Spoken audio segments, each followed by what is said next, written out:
Will, thank you very much. We appreciate your report out there. Now we're going to talk even more about this because on Thursday, the 2016 GOP hopefuls, they're not going to be face-to-face and against their biggest audience when they take the stage for the first debate. So how does a candidate stand out in such a crowded field in a good way? Our Fair and Balanced panel has a look at how some of the candidates will try to do that. Ford O'Connell is chairman of Civic Forum PAC and a former presidential campaign advisor. And Stephen Cobb is former general counsel to the Democratic Party of Virginia. Gentlemen, good to see both of you. Thanks for having us. All right, Ford, obviously Trump is the behemoth in the room this time around. They're very tight rules. You know, we're going to see if he can be wrangled. But what do you think about the other candidates? Do they engage him? Do they let him speak and sort of don't address him? What about those who kind of are at the back of the pack? Is it worth it for them to engage him to try to make their own news? It depends on where you are in the polls. If you're Jeb Bush, you're Scott Walker, you're someone with potential like Rubio or Kasich, don't engage him. Make a positive impression, stick to the issues, stay above the fray. This is one of 10 debates. No need to go slugging it out in the mud. Now, if you're someone who's lower in the polls, like Chris Christie or Rand Paul, guess what? You might, tussling with Trump may get you headlines, which is what you may need for momentum, but you got to be very careful because Trump counterpunches pretty strongly. I think a Christie-Trump interchange is going to be very interesting because, Christie, this has been sort of his shtick, and it's Trump. Trump is almost sort of out Christie-ing Christie right now on the campaign trail, Stephen.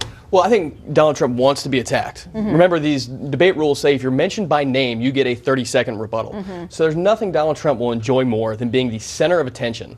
And every time someone mentions his name, he gets 30 seconds to throw a nice counterpunch in, turn a phrase that we all see how he does so well on Twitter. I think he's looking for people to engage him, whether that's Chris Christie or anybody else.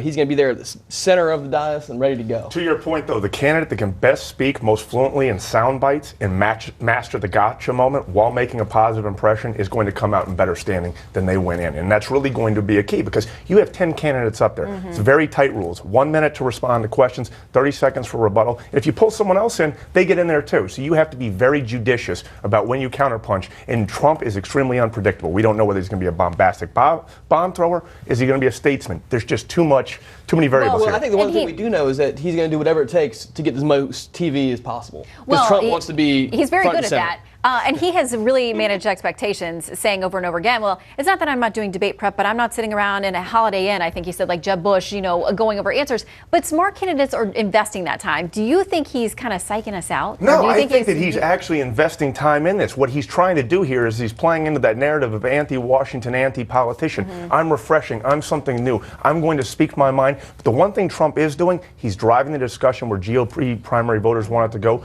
Immigration, Iran deal, trade, China. And that's really what Trump's real appeal is as of right now. What do you think, Stephen, though, about somebody who is very understated, like Ben Carson? Across the board, people will say, he's an amazingly talented neurosurgeon. He's a very intelligent guy, but he's very low-key. His support is very strong. The grassroots that love him, they love him.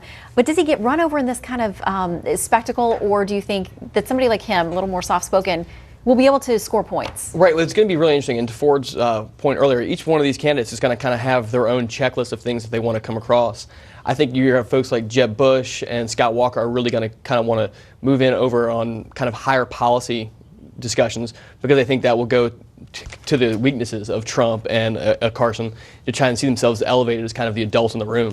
Ben Carson doesn't speak in sound bites, okay? He's a very cerebral candidate. I think the key for him is to make a positive impression. And if people are talking about him around the water cooler on Friday, he will have done his job. This is a long slog here. And he's someone who has stable power and has been durable in the polls. What he needs to do is find a way to inch upward. And I think that for him, it's really about making a positive impression because most people really don't know Dr. Ben Carson. Yeah, he's got a problem with name recognition, something Donald Trump doesn't have a problem with. But what he does is he's very polarizing because he's also at the top of all of our polls for somebody the GOP primary voters say they would never vote for.